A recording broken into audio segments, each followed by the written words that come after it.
La parole est à Monsieur Jean-Philippe Nilor.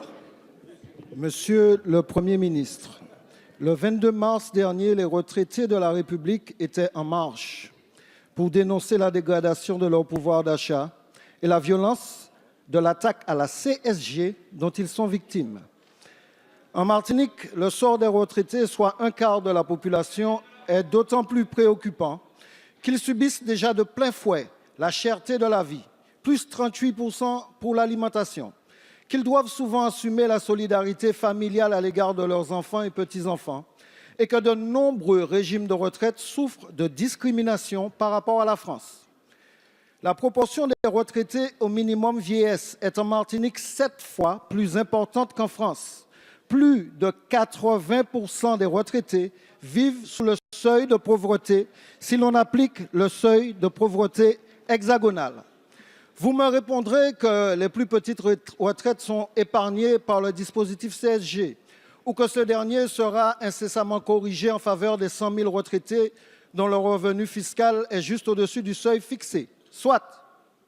Mais comment justifier l'augmentation de CSG de 1,7 point au préjudice de millions de retraités et votre opposition farouche à une hausse infinitésimale de la taxe additionnelle sur les transactions financières visant à revaloriser les petites retraites agricoles qui sont en moyenne de 330 € en Outre-mer.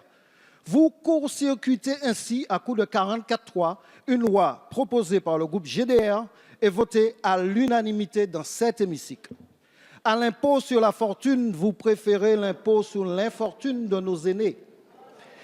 Monsieur le Premier ministre, ces derniers attendent un sursaut de votre part à l'heure où votre projet de réforme de retraite suscite chez eux de vives inquiétudes.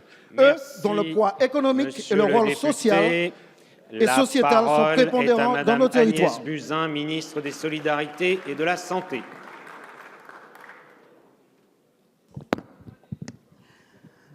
Monsieur le Président, Mesdames et Messieurs les retraités, Monsieur le député Jean-Philippe Nilor.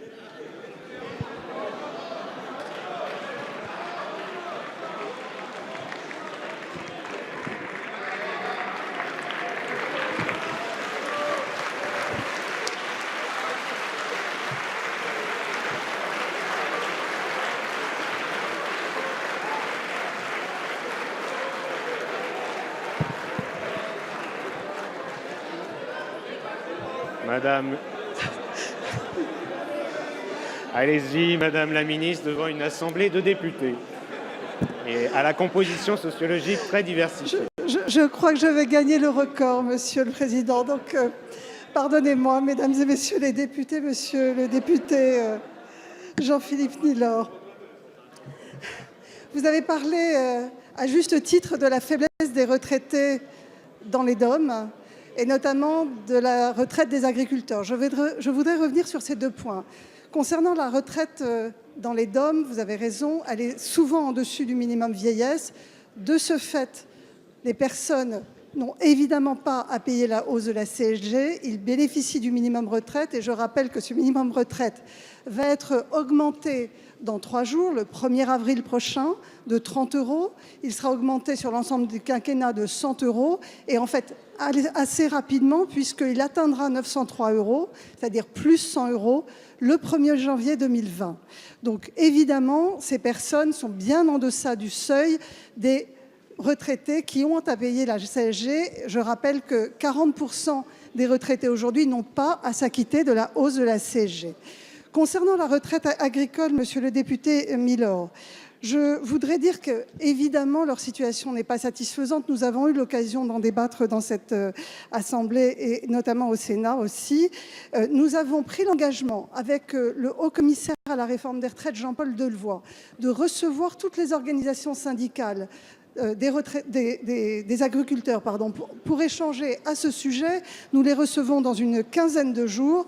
Mais le texte proposé, comme la méthode, n'apportait pas de réponse satisfaisante. D'une part parce qu'il s'agissait d'une taxe sur les transactions financières qui n'est pas du tout adressée, qui sert normalement à financer l'aide au développement. Et D'autre part, il faut que cette retraite agricole s'inscrive dans la transformation des retraites que nous sommes en train d'élaborer dans le calendrier 2018 pour 2019. Je vous remercie. Merci, Madame la Ministre.